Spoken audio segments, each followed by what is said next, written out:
Wow, good news mga TikTok dance ni VNC, hindi lang sa Pilipinas sumisikat mga kaibigan. TikTok dance ni VNC napapanood at pinapanood na rin ng mga gwapo at sikat na mga model sa Korea. Grabe naman, sikat na po talaga si VNC. At hindi lang yan, hindi lang TikTok dance yung pinapanood nila kay VNC dahil may isang event ang Kalingap kung saan anabangan din pala ito ng mga fans na Koreano ni VNC. Well, anong event nga ba ang anabangan nila kay VNC? At yan ay atin ang malalaman. Mamarin po nating kalimutan suportahan ang magamang matubang na si Kuya Val at Kalingap Rab, lalo na sa kanilang mga charity works. Salamat po. Mga TikTok dance ni VNC sikat na rin sa bansang Korea kung saan pinapanood na ito ng mga gwapong Koreano, pero bago yun pag-usapan muna natin ito. Grabe na po talaga ang social media dahil alam nyo ba ilan sa mga Kalingap Angels ng Team Kalingap ay nakikilala at pinapanood na rin ng mga banyaga kagaya na lang nitong si VNC dahil unti-unti na siyang nakikilala sa bansang Korea mga kaibigan. Marami nga ang nagtatanong kung gaano na nga ba kasikat itong si VNC mga kaibigan, at ayon na po sa aking analysis at pagsisiyasat ay natuklasan ko na sobrang laki na talaga ng fanbase na yon ni VNC. At take note mga kaibigan, yung fanbase na aking tinutukoy ay hindi lang local dahil pang international din, sapagkat hindi lang naman kilala si VNC dito sa Pilipinas, maging sa abroad ay kilala na rin ang pangalan na VNC, lalo na at karugtong ang salitang Kalingap mga kaibigan. Actually, masasabi ko po na isa si VNC sa successful at pinakasikat na beneficiary ni Kalingap Rab ngayon, at lalo pang sumikat si VNC dahil sa mga dance video niya sa TikTok na pinagkakaguluhan ng mga gwapong Koreano. Sa totoo lang mga kaibigan. Well, regarding naman sa dalawang gwapong Koreano na isa ring mga modelo, ay napanood na itong si VNC at literal na humanga sila sa ganda ni VNC, lalong-lalo na sa kanyang mga TikTok dance.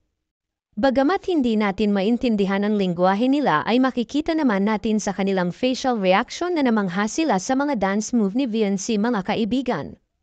At hindi lang yan, dahil hindi lang TikTok dance ang pinapanood ng dalawang gwapong Koreano na ito kay VNC, dahil alam nyo ba maging yung pagrampa ni VNC sa entablado sa fashion show ng Velvet Box Company ay hindi rin talaga pinalampas ng mga Koreano na fans ni VNC. Ay grabe naman talaga, at ibang level din naman talaga yung charisma ni VNC sa mga audience. Isipin mo, may mga audience pala itong si VNC na Koreano at talagang pang-international na rin talaga mga kaibigan itong si VNC. Well, hindi naman nakapagtataka na pagkakaguluhan si VNC dahil patunay lang yan na si VNC bilang isang Pilipino na may angking talento na nagugustuhan din ng mga taga-ibang bansa mga kaibigan. Ano meron siya? Samantala, regarding naman sa mga kumakalat na isyo tungkol sa TikTok dance ni VNC, ang masasabi lang natin na walang masama doon dahil natural lang naman mag-TikTok si VNC dahil kabataan pa niya. Isa pa maganda naman ang moves ni VNC kaya nga pinapanood sa ibang bansa. Samantala, iyan lang po muna ang ating latest update patungkol kay VNC. Maraming salamat po sa panunood ninyo. Ingat po kayo at God bless mga kaibigan. At yun na guys ang nangyari sa EDC guys, no? Hanggang dito na lang ang ating reaction video ngayong araw na to guys, no? At kung bago ka pa lamang sa aking YouTube channel, please like and subscribe na rin po at pakipindot na rin po ang notification bell button para updated po sa mga ilalabas nating mga reaction video mga Kalingap, no? At suportaan po natin ang buong Kalingap na si Kuya Val Santos Matubang, Ate Ana Vlogs, Kalingap Rab, at buong Kalingap team at mga Kalingap Reactor guys, no? Hanggang dito na lang ang ating reaction video.